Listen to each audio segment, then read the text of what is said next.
Hear Weill Cornell Medicine's physicians and healthcare providers. Check out the entire podcast library at weillcornell.org/podcasts.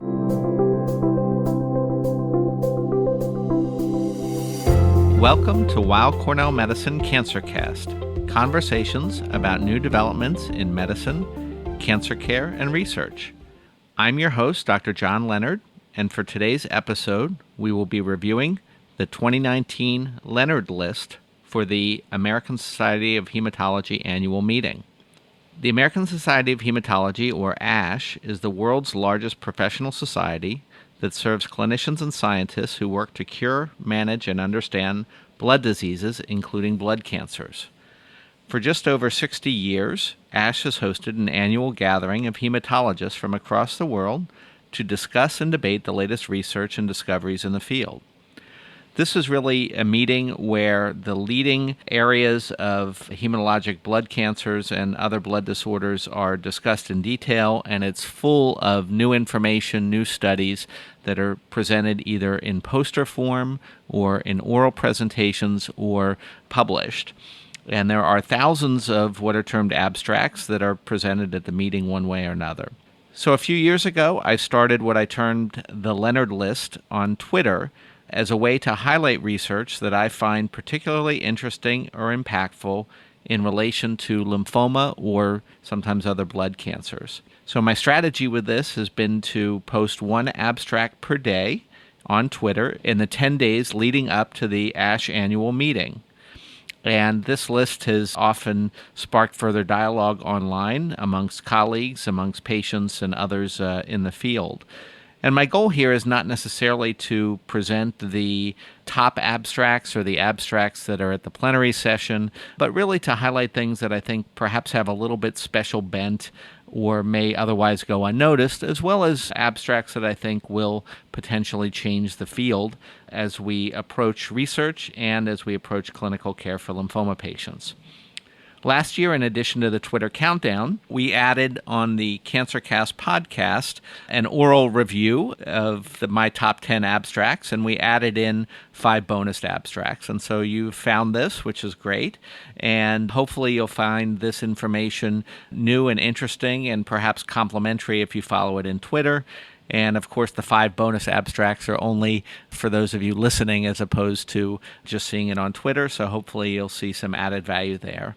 And I would highlight that this is really something that should be interactive. And if you're following on Twitter or otherwise and want to give me feedback on this or your thoughts on this as you hear what I think, I'm happy to receive it.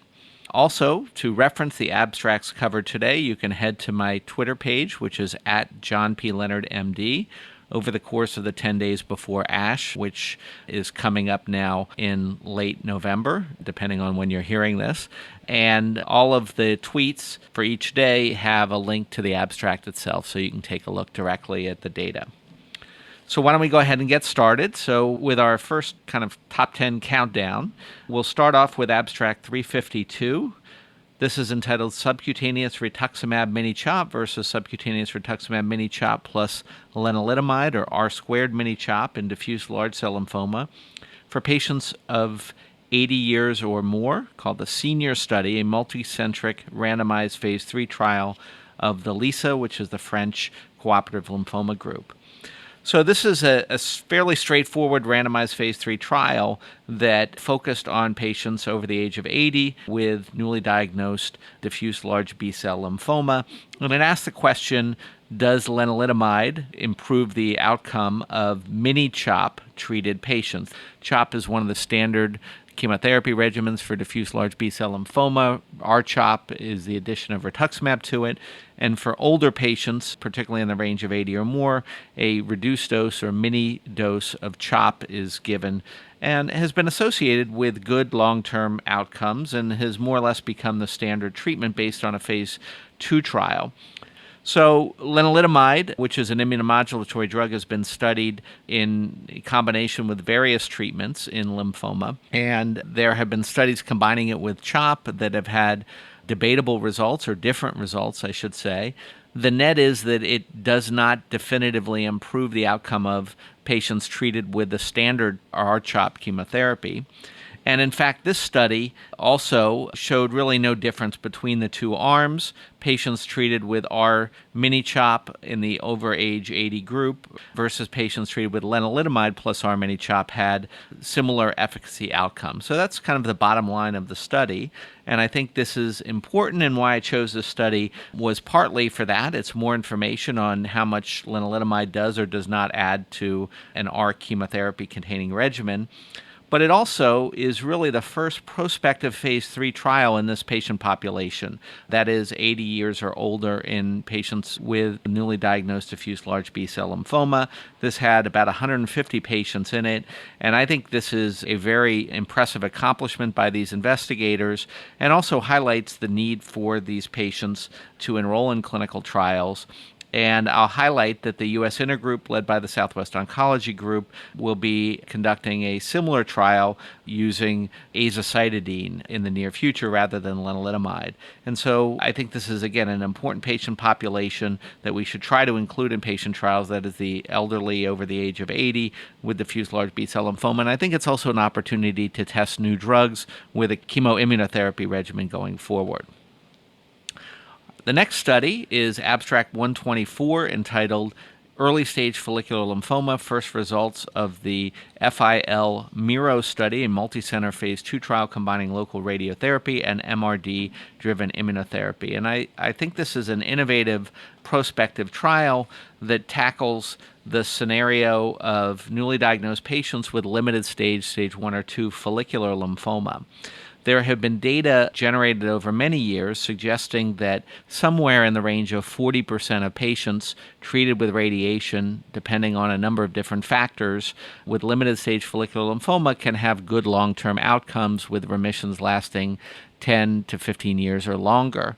That has raised the concept that perhaps these patients may be cured, and therefore many patients with limited stage follicular lymphoma are treated with radiation therapy with what we would term curative intent. But this concept of cure in follicular lymphoma is quite complicated because unfortunately patients can relapse 20 and 30 years later sometimes, and whether or not those patients might have been felt to be cured or actually cured versus more or less functionally cured from the standpoint of having their disease not recur over their lifespan, but whether or not it's still actually present in their body remains an open question.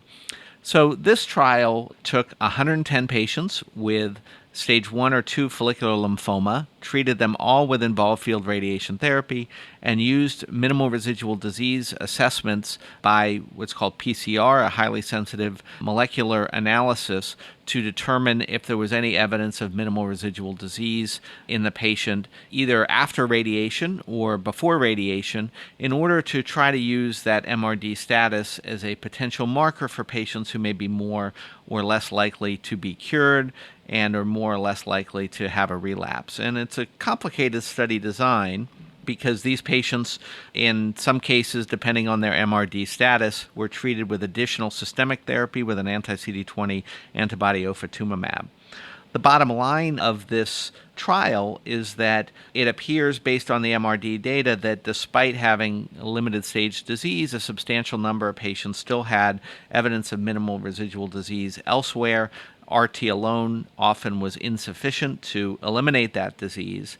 And in fact, of the patients overall, if patients were MRD negative after radiation, meaning having really no evidence of disease that could be seen, this was only long-lasting in a subset of these patients.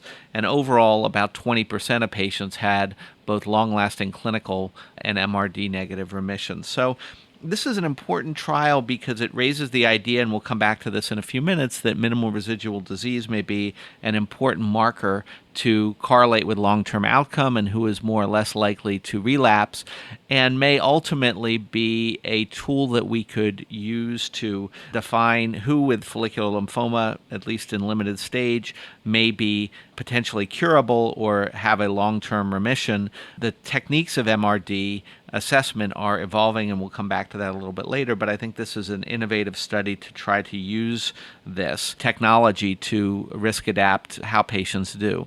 I think it's also sobering in that it suggests that the long-term outcomes of patients with limited-stage follicular lymphoma are probably not as high or as favorable with respect to quote-unquote cure as we might think, based on the fact that a fairly limited minority of patients had a long-term clinical and molecular remission in this setting. So a potential use for novel technology in this setting.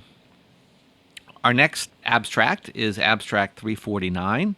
This is entitled PET-Directed Therapy for Patients with Limited-Stage Diffuse Large B-Cell Lymphoma, the results of intergroup NCTN study S1001. This is a National Cancer Institute funded U.S. intergroup cooperative group study led by the Southwest Oncology Group. So this is a great example, and I think demonstrates the value of taxpayer-funded national clinical trials. This is an important part of our research system that I would encourage everyone to be supportive of, because it can really help us answer questions that are the most important medical and scientific questions for patients, not necessarily limited or prioritized based on what drug is being used or what treatment is being used. The concept here is, and this was led by Daniel Persky and colleagues from Southwest Oncology Group, is focused on the use of PET scanning to define a limited stage diffuse large B-cell lymphoma patient population who can receive reduced treatment. So this enrolled 159 patients with limited stage diffuse large B-cell lymphoma, stage 1 or 2. Certain key groups were excluded because they are managed elsewhere with different regimens such as mediastinal lymphoma. Patients were treated with the standard R-CHOP treatment regimen. They then underwent an interim PET scan, and this was administered after several cycles of treatment, after the third cycle of R-CHOP. If patients were PET negative or interim PET negative, as defined by their Deauville score, which is a measure of PET negativity or positivity, PET negative meaning Deauville score level 1 to 3. These patients received basically one more cycle of chemotherapy and ended up then being observed. Patients who were PET positive at that interim time point after the third cycle went on to receive additional radiation therapy and received ibrutinib tioxetan or radioimmunotherapy as part of their treatment as well.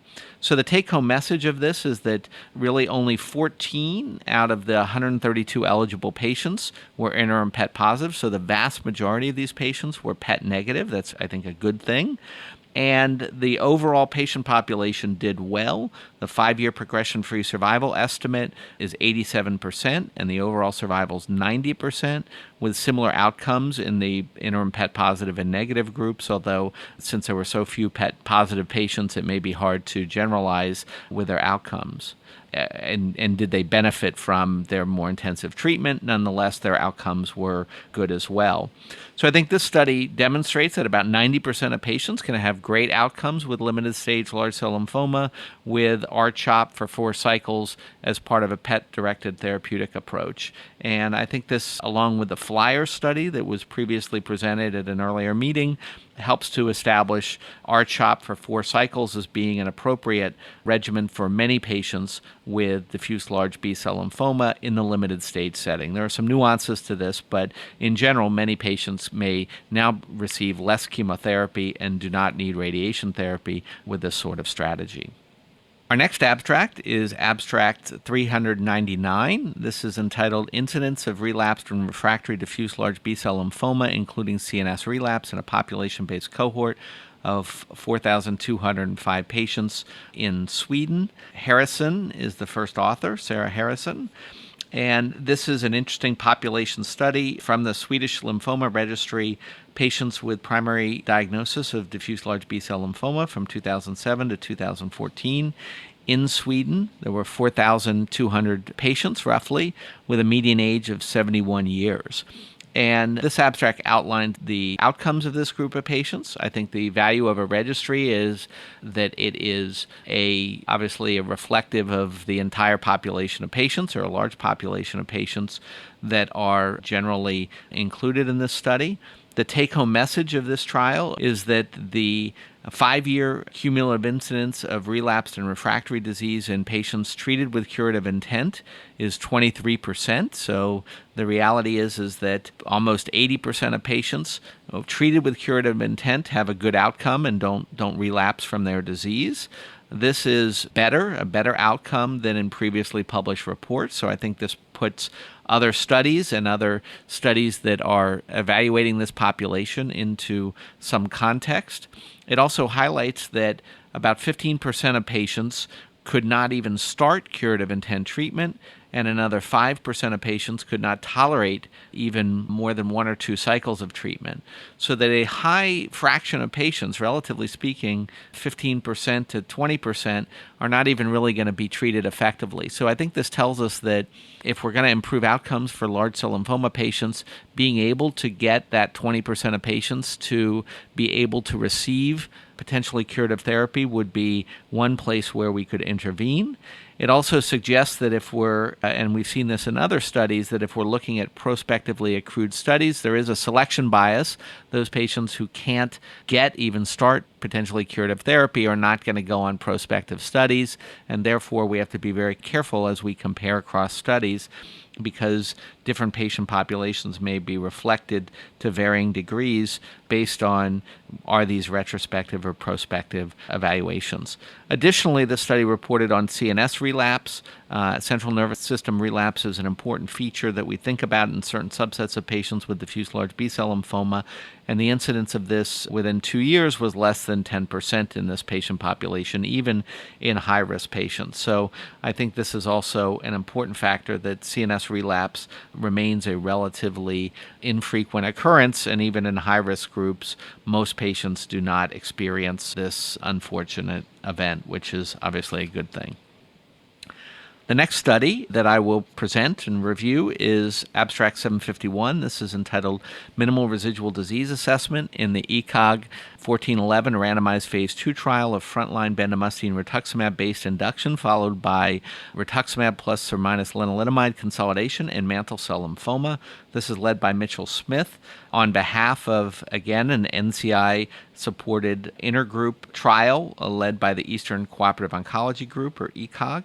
But again, a national, federally funded clinical trial to help establish standards of care for patients, in this case with mantle cell lymphoma. This trial is being presented, really the interim results, the results of the induction therapy.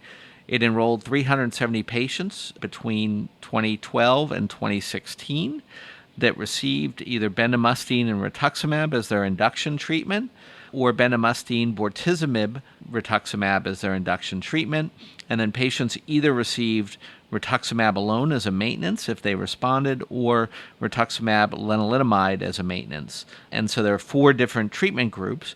The focus of this early report is the data on early minimal residual disease assessment. And the concept here has been that MRD negativity, or low rates of minimal residual disease, have been associated with a more favorable outcome in mantle cell lymphoma, and in certain other cooperative group and other trials, MRD positive and negative status is being used to potentially change therapy. So we're not there at this point in time.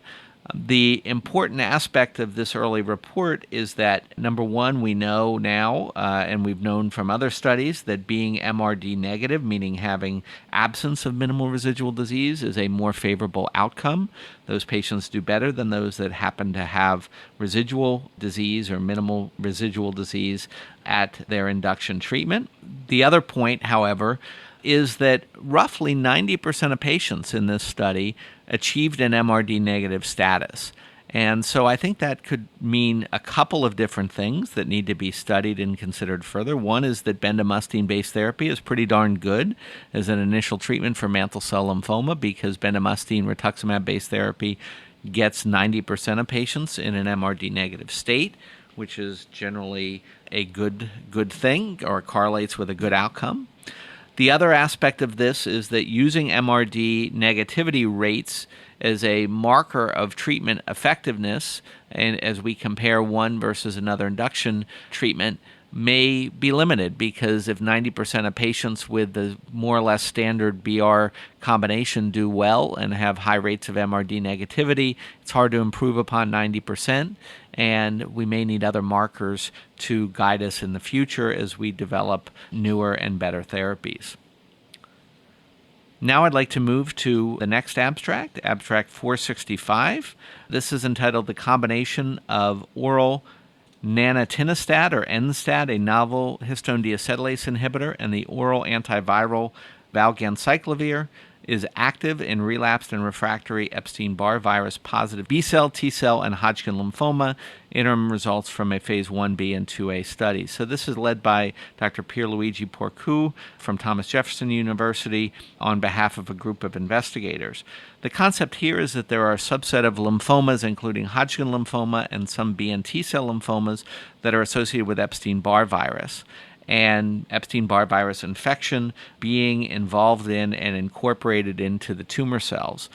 The idea of targeting Epstein-Barr virus, which is at least in part a driver of the lymphoma and is generally associated with a less favorable prognosis in certain types of lymphomas, makes sense that you could target the EBV potentially, and that could improve or effectively treat the lymphoma outcome.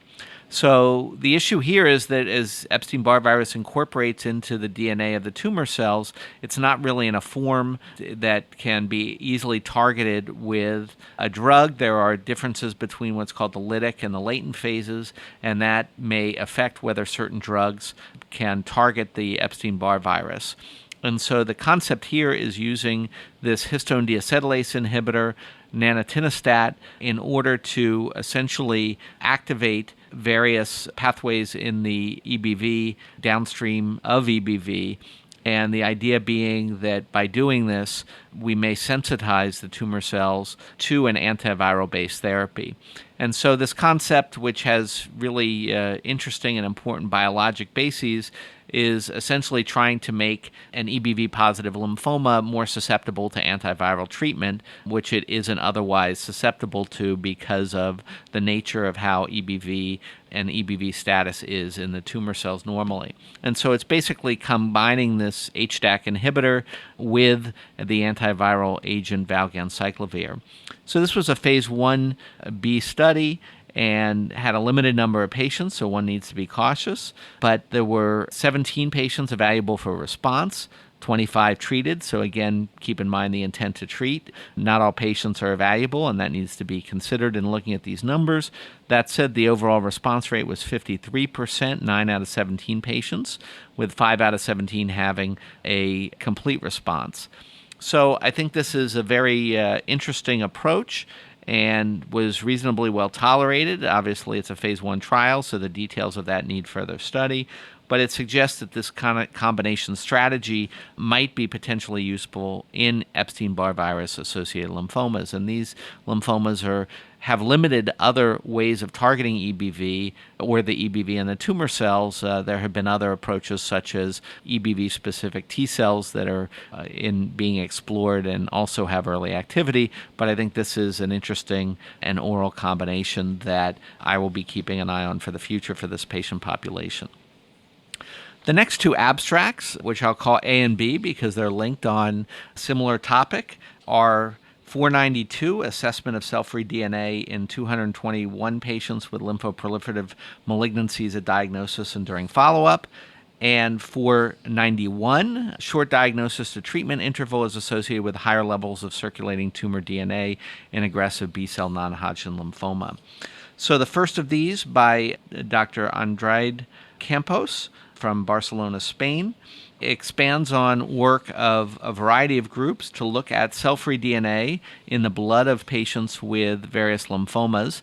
And the concept here is that one could potentially, and this has been an area of great investigation, that this is an area that one could analyze the plasma cell-free DNA that is released by tumor cells in the patient into the patient's plasma, can be analyzed through sophisticated techniques, and try to use that to either characterize the tumor by looking for certain mutations or look at the amount of cell-free DNA as a marker of how much lymphoma is going on in the patient, and basically arguing that if the cell-free DNA goes away, the patient is likely to do better. If the cell-free DNA does not go away, that correlates with a less favorable outcome. And so there's a lot of research going on in this area. It's not really ready for prime time yet for clinical use, but it's making its way into clinical trials. This first abstract looked at 221 patients with a variety of different lymphoma subtypes, and basically made the argument that concluded that isolation of cell-free DNA was feasible using the techniques that these investigators used in over 95% of lymphoma patients. And interestingly and importantly, cell-free DNA concentration was associated with LDH level and high-risk IPI. And so this is, I think, important because LDH, or lactate dehydrogenase, and IPI are associated with less favorable outcomes. That is associated with higher cell-free DNA.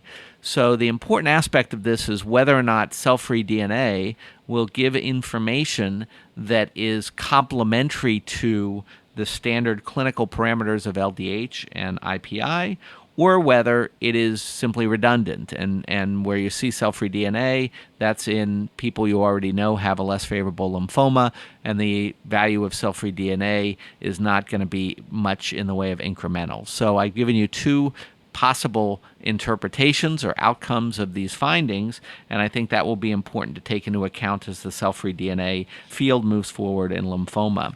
The second abstract, led by Alig and colleagues, looked at this in a different way, but I think a similar finding, basically showing that the level of cell-free DNA in the blood in patients with aggressive non-Hodgkin lymphoma is associated with a shorter diagnosis to treatment interval in patients with aggressive B-cell lymphomas. Why is this important? We know that diagnosis to treatment interval is an important correlative marker of how patients do with diffuse large B-cell lymphoma. Patients who have a short diagnosis to treatment interval, reflecting the fact that they are sick and therefore need treatment quickly, is associated with a less favorable outcome. And maybe that's a little bit counterintuitive because you would think that starting treatment sooner makes people do better, but this is more of a correlation that if you have to start treatment sooner, it's because you're sicker and have a less favorable lymphoma. And you also have, or are more likely to have, higher pretreatment circulating tumor DNA levels. And so again, this is like the prior abstract, reflecting the fact that maybe ctDNA is redundant to some of our standard prognostic features, or maybe it's complementary and gives us added information, but our future trials will really need to delve into this a good bit more as we move forward in the future. Next abstract is 1604, the prevalence and impact of hypogammaglobulinemia in newly diagnosed untreated diffuse large cell lymphoma. This is led by Namrata Singh, senior author being Brian Link. This is work from the University of Iowa and Mayo Clinic Spore Molecular Epidemiology Research Source, which has been a major and important contributor to lymphoma research nationally over the last several years. This looked at frozen sera from 200 newly diagnosed treatment-naive diffuse large B-cell lymphoma treated as part of this cohort, and ask the question, what is the prevalence of hypogammaglobulinemia, basically low serum immune proteins or gamma globulins, in this patient population? This has been studied before in chronic lymphocytic leukemia, but not so much in diffuse large B-cell lymphoma. What these investigators found is that roughly 20%, 22% to be precise, of this cohort had hypogammaglobulinemia when they were newly diagnosed. This may represent an underlying immune issue that has something to do with the patient's lymphoma. It may also represent that they might have an immunodeficiency state that might have not previously been detected, and may result in or correlate with infections that this patient population may have. But nonetheless, 22% I think is a meaningful number. It also showed that this group of patients had a less favorable outcome. And again, how this is connected to lymphoma outcome, I think needs to be explored, but suggests that we might want to be looking at gamma globulin levels even before treatment, and that this might be an important factor in the patient's outcome, or at least correlate with the patient's outcome, as well as potentially their infection risk. So more to come here, but I think an important new insight from a very important resource in lymphoma research, that being this group that I alluded to.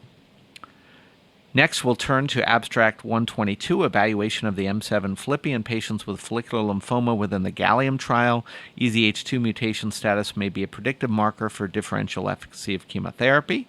Some aspects of this have been previously presented, but this trial looked at 1,200 patients with follicular lymphoma receiving rituximab or obinutuzumab plus chemotherapy, which could have been CHOP, CVP, or bendamustine, as their initial treatment for follicular lymphoma. The question that's being looked at here is the concept of the M7 FLIPI, or the molecular version of the Follicular Lymphoma International Prognostic Index, and are there features of the M7 FLIPI that could be used to guide therapy or to predict outcome beyond the M7 FLIPI, which we know has a correlation with the outcome of the patient. So this trial looked at the M7 FLIPI in this group of patients and identified 104 patients with high-risk M7 FLIPI treated on this trial. And the net, or the key new insight here, is that EZH2 mutation status is one of the findings that is associated with follicular lymphoma patients and their tumors. It's a minority of patients, but nonetheless an easily detectable mutation in this patient population using some of the newer testing. And EZH2 mutation is interestingly associated with a longer progression-free survival in patients receiving CHOP-based therapy or CVP-based therapy, but not with patients treated with bendamustine-based treatment. So there are a lot of caveats to this study that I don't have time to go into, but it at least raises the idea that one could use an EZH2 mutation and status to decide whether or not it's better to treat a patient with a CHOP-based regimen or a bendamustine-based treatment regimen in the future. And we're not there yet, so I wouldn't use it in my practice, but I think it's something that would be nice to be able to use a mutation marker to help us choose therapy if, in fact, it was validated and was associated with a better outcome with a particular treatment. And I'll just mention that we do have a drug, tazemetostat, also being reported on at the ASH meeting, which has activity. It's an EZH2 inhibitor that has activity in follicular lymphoma, and that activity occurs both in mutated, EZH2 mutated follicular lymphoma possessing patients as well as non-mutated patients, although the drug works better in the mutated patient population. So I think we're moving toward using EZH2 status as an important tool in the not-too-distant future for patients with follicular lymphoma. I'll conclude the standard, quote-unquote, before we get to the bonus components of the Leonard List, with two abstracts. We'll call them A and B again. The first is Abstract 1615, the risk of fracture following frontline R-CHOP immunochemotherapy in older patients with diffuse large B-cell lymphoma is common. This is from a group based in the UK, particularly at Oxford. And also Abstract 4124, entitled Bone Loss and High Bone Turnover in Patients with Non-Hodgkin Lymphoma Who Receive Frontline Chemotherapy, Final Results of a Multi-Center Prospective Study. So the first study looked at a group of consecutive patients, almost 600 patients over the age of 70 or older, treated with R-CHOP, retrospective analysis, and asked the question, what is the fracture rate in these patients, getting at their bone loss concerns based on, obviously, age and treatment, as well as other factors. It found that over the course of the follow-up period in this particular study, that there was essentially a cumulative incidence of fractures of various types at 6.3%, at 6 months, and when you go out 8 to 18 months, 11.5%. So roughly 10% of patients of this population had a fracture at various sites within a year and a half. And that to me seems pretty striking. At least anecdotally, it seems more common than I remember, at least in my practice. It may reflect the fact that we as oncologists don't always appreciate or identify or deal with these issues for our patients. But it also highlights the issues around bone health for our patients who have received treatment for diffuse large B-cell lymphoma, and particularly R-CHOP therapy. The complement to this study, the second abstract, not designed as a complement, but functionally as a complement, looked prospectively at 61 patients with newly diagnosed NHL and looked at the various markers of bone turnover and suggested that first-line immunochemotherapy, and often this was R-CHOP for this group of patients, results in high bone turnover, increased bone loss, and reduced bone mineral density. So it, again, supports the idea that bone health is important. Fracture risk, osteoporosis risk is important in this population. I think this is something that we need to be aware of as we treat our patients and need to prospectively value or evaluate the value of interventions that may minimize or prevent this complication for our patients as part of their survivorship programs. So in the last couple minutes of this program, I'm just going to quickly give you some thoughts on the 5 bonus abstracts. First, Abstract 151, longitudinal assessment of circulating mutational burden using a next-generation sequencing cancer gene panel, a potential biomarker of response to programmed cell death 1 or PD-1 blockade in patients with relapsed refractory classical Hodgkin lymphoma. This study looked at patients with, again, Hodgkin lymphoma, a small number of patients, a large number of genes, but basically looking at markers for various gene mutations that have been associated with classical Hodgkin lymphoma. It basically suggests that in this patient population, you can detect gene mutations in circulating tumor DNA, and that the pattern of mutations, whether they're resolved or persistent, correlates with outcome of the patients to therapy, primarily in this case, again, PD-1 inhibitors or immune checkpoint inhibitors. So I think this is a study that suggests that, again, this may be an important technology that can help track how patients do and potentially in the future help to guide therapy. Again, here focusing this study on classical Hodgkin lymphoma and immune checkpoint inhibitors. The next bonus abstract is 761, a phase 2 trial of the IR squared regimen, or ibrutinib, lenalidomide, and rituximab in patients with relapsed refractory non-germinal center-like or non-GCB diffuse large B-cell lymphoma. This is a multi-center phase 2 trial with 89 patients, so a pretty substantial patient population, looking at this combination of drugs, lenalidomide and ibrutinib, which have been, as we talked about earlier, suggested to have activity in this non-germinal center subset of diffuse large B-cell lymphoma, as well as rituximab. This trial, as you would expect with this combination of drugs, had some adverse events, which are important to keep in mind, including GI toxicity, fatigue, cytopenias, rash. So it's not a totally easy to tolerate regimen, but that said, had in a fairly resistant patient population an overall response rate of 47%, including 28% CRs, 19% with partial responders, and in the 40 responders, the median progression-free survival was 21 months, and so it suggests that there's a population of refractory large cell lymphoma patients with this profile that could have a durable remission to this combination of drugs. It suggests, like we're learning, that CAR T cells aren't the only things out there that can give you a durable response in relapsed or refractory diffuse large B-cell lymphoma. There are other things, whether they're bispecific antibodies, antibody-drug conjugates, or combinations of targeted drugs that can also do the same thing. And obviously the question is, well, which patient subset benefit from this treatment versus other treatments? Our next bonus abstract is 3997, a short time to treatment is associated with inferior survival in newly diagnosed patients with mantle cell lymphoma. This is a multi-institutional group that evaluated 1,168 patients, so a huge group of mantle cell patients newly diagnosed, and evaluated the time to treatment. Again, we alluded to this earlier, the concept being that if you need to be treated quickly, that is associated with a less favorable outcome because you are so sick that you need to start treatment earlier. And so this looked at a group of patients who were treated quickly within 14 days, primarily, although they looked at other time points.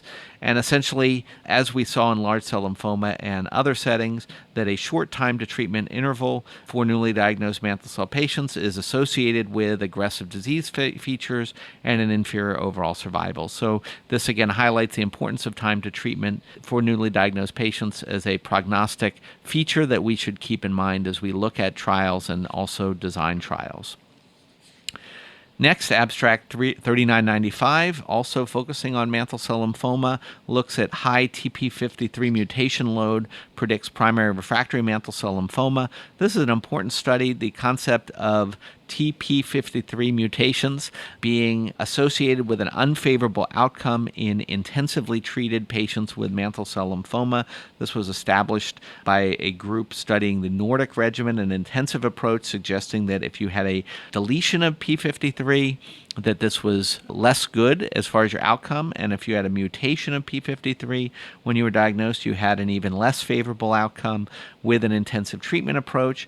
And this report looked at 115 patients treated at Czech centers, and this group of patients were treated particularly with an R-CHOP or an intensive regimen or another regimen, so a variety of different intensive or less intensive regimens, but looked at P53 mutational status, and I think confirmed the idea that P53 mutations, and in particularly a high burden or a high load of TP53 mutations, is associated with a particularly less favorable outcome with regard to overall survival. So this remains a subset of mantle cell patients where we need to be thinking differently and where we need to continue to focus our research strategies. Finally, abstract 2824, the last of our bonus selections. Bendamustine rituximab does not improve survival over rituximab monotherapy for older patients with nodal or splenic marginal zone lymphoma. Marginal zone lymphomas are indolent lymphomas that have obviously a particular distinct characteristic features as well as biologic features. This study looked at Medicare claims data linked to cancer registries and identified over 1,300 patients, 900 who had nodal marginal zone lymphomas and 414 with splenic marginal zone lymphomas. Importantly, the median age was 78 in this group of patients, so an older group of patients.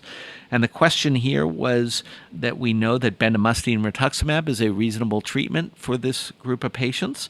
We also know that rituximab as a single agent is a reasonable treatment for this group of patients. In my practice, the choice of rituximab or bendamustine rituximab is a common question that we're faced clinically with as we encounter and choose therapy for this group of patients.